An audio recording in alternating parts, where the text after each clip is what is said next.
Welcome back. You tuned into Mid Morning Talk with me, your host, Miriam Mia. And now we're going to be discussing something I think we find once we feel we've stayed too long in an underpaid position. And sometimes you feel, if you could turn, with hindsight, if you could turn back the hands of time, you would have taken an internship or probably pursued another career path, another opportunity, and that results in career FOMO. So career FOMO materializes then when we feel that our careers are not good enough because of the decisions we've made in the past. And some of the ways that we can deal with career FOMO that do not involve job hopping. So career FOMO materializes as well when we feel that we don't have that good enough career to click, to tweet, or to post on Instagram. So we don't have that Instagrammable career. Then when we're meeting over, I was catching up with friends over coffee or Google Teams or just a lovely Zoom chat, we listen how our friends and colleagues are getting off with new job offers, maybe having to move overseas. Somebody's got a scholarship to pursue further studies. You've learned a good friend of yours has moved to another company and is earning 5 times your current salary, and you feel, everybody's life is seemingly perfect. Well, let's accept you because of decisions you've made in the past, or maybe opportunities that you did not take in the past that could have had a different outcome. So to help us understand how can we mitigate this feeling of career FOMO, as well as how do we then transient and move out of a space that we feel we stuck in this job, and maybe we are stifling our creative juices, to help us understand and give us advice in terms of how to mitigate this feeling of career FOMO. I have a career coach, Elin Agodi, on the with me, joining me this morning. Good morning, Elin, and welcome to Mid Morning Talk. Good morning, Miriam. How are you doing? I'm doing well, and just by this very affectionate smile of yours, I see there's no career FOMO from you, because I can just see that you just looking at you, I can tell that you enjoy what you're doing, and you enjoy assisting people in that capacity to get that smile that you are displaying this morning. Yes, I definitely do. Thanks so much for having me on your show this morning. Yes, I have experienced career FOMO before, but I must admit that I thoroughly enjoy what I'm doing. I find a lot of fulfillment in the work that I do. And I'm really happy and blessed and feel fortunate to be able to share my experiences and specifically talk on this topic of career FOMO, which a lot of people experience. I think it runs across the spectrum, no matter whether you're just starting out your career or whether you're quite seasoned. And we all know FOMO, is based on the premise that you're fearful of missing out on something. And as you rightfully said, it manifests or materializes in a way that we don't feel like we're worthy, or that our job is not maybe worthy compared to others. And so when we talk about career FOMO, we really have to just unpack what it means for specific individuals and how then to overcome some of those challenges that people feel like they need to move on to the next all the time. Yeah, and the fact that now we've labeled this feeling as career FOMO, because it was there prior to the word FOMO even becoming a buzzword on social media. And so people have this feeling, not because, so this is not because of the advent of social media that people have been having career FOMO. I just think we just merge these two words together because it's a word that we use in social media. And the fact that with social media, everybody's a lot more out there, and you're seeing what's happening more easily. Before 15 years ago, you'd connect by telephone, so you might not necessarily know what somebody's doing until you gave them a physical call. And then came Facebook, and then you connected with people you didn't see 20 years ago, and you've seen that little short girl with the hair with the pigtails who amounted to was very quiet and you just dismissed her at school is now a CEO of a major company, and you just sitting doing some admin work there when you could have took opportunities. But I think social media was sort of the catalyst to make you feel those feelings of, you know what, I'm stuck here and I should have taken decisions correctly. Uh, am I conceptualizing this reason why now we have this term of career FOMO? Yes, definitely. I mean, exactly that. We are more readily able to see people on social media, see what's happening in people's lives, and again, it's just perception because often people don't post or talk about what's not going so well. They're always sharing, the amazing accomplishments, the traveling, the awards, and all of those things. And because that is now so blatant and visible, we are in a position where we're comparing ourselves to that. We're comparing our fulfillment, we're comparing, is my job really, do I really enjoy my job? Like the example you gave about the CEO, who's now the person that you never thought would actually reach that role compared to you. And so we have to really just take stock of what our reality is as individuals. And it comes a lot when we experience FOMO, it boils down to actually comparing yourself, right? Because you believe that what you've accomplished is not enough, it's not worthy enough. And so you look at others and you then compare your reality to their current situation. And when you feel like yours is not enough, then you start thinking about, well, maybe I'm not doing the right career. You end up doing things like job hopping.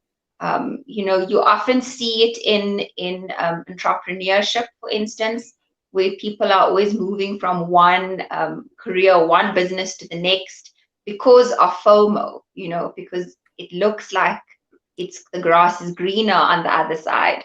But the truth is the grass will be green where you water it. And it's important that you look at your current situation and find ways to really make your current career worthwhile and fulfilling for you. And yeah, I think I can definitely share some ideas on how people can just take stock of where they're at, and make sure that they kind of get out of the rut of feeling career FOMO. So please do go ahead and uh, just offer some advice in terms of what can we do, because for me also FOMO and career FOMO is a lot aligned with our self-esteem in your value system, in your belief system. So also I think before you even, like you say, get into job hopping and look for opportunities that seemingly look green on the other side, I think it's a lot about self-introspect, reflection, and it's about you and you pursuing what you'd like to do or something new. So I think it's not so much about what's out there and what other people do, but I think it's actually a good time for introspection. I'm just talking off the back of my mind like this, but I'm just calling it how as I see it.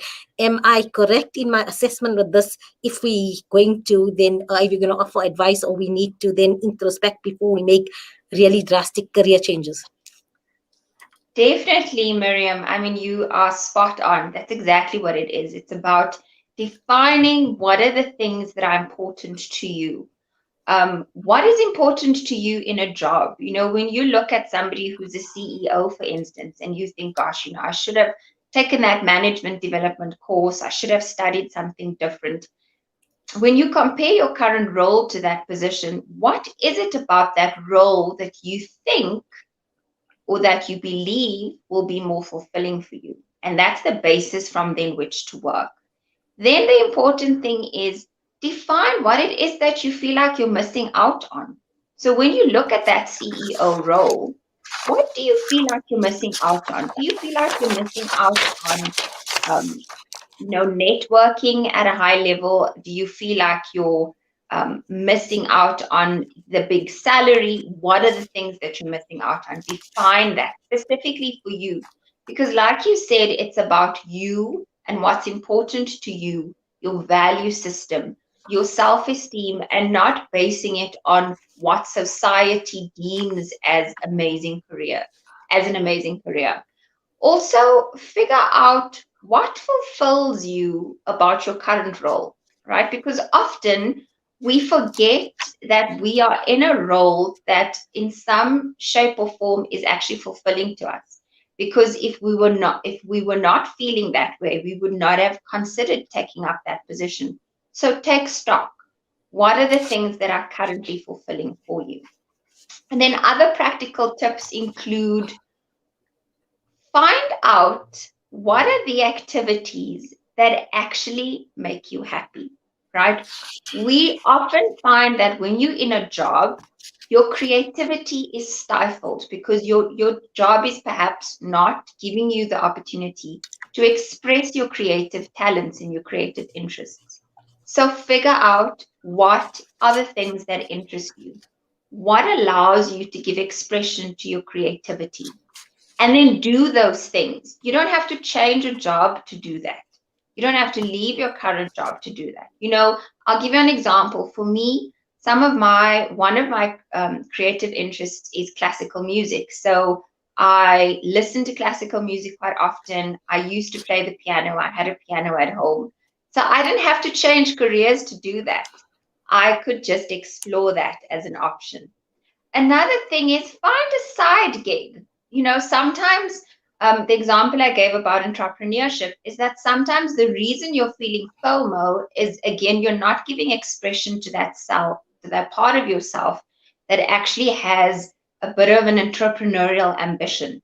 So So I'm going look at to interrupt you there now, because I think since COVID, one positive silver lining for me is people encouraging to do side hustle. So today, if you don't have a side hustle, it's almost as if you're not trying something. So for me, a side hustle gives you the safe space to pursue that passion, and also without mitigating huge loss if you had given up your job and everything like this and then went into entrepreneurship. So it's like a safe space to test the market, to see if you enjoy it, to test your skills and ability. And I've seen many people whose side hustles became then their business and their career, and then they slowly migrated that way there. So I love what you're saying in terms of that. So I think everybody should find your side hustle, even if you're not going to make loads of money for it, but it just gives you that safe space to explore. And who knows, your hobby or your side hustle could actually then be your new career path.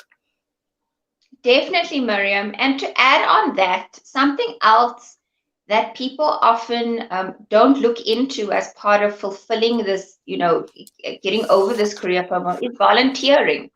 Often when we corporate, we're working for a salary, we see that people in nonprofit environments are volunteering, or they're doing such amazing work, being of service. You don't have to give up your day job to do that. You can volunteer.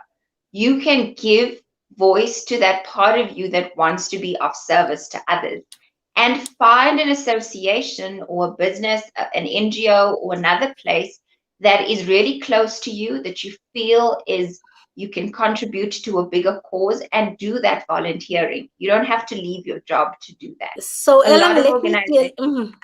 um, I'm a childhood development specialist. Education has always been my passion, but volunteering is something that, and community service is part of my value system. And that's how I ended up sitting here behind the mic, is through my capacity as a volunteer.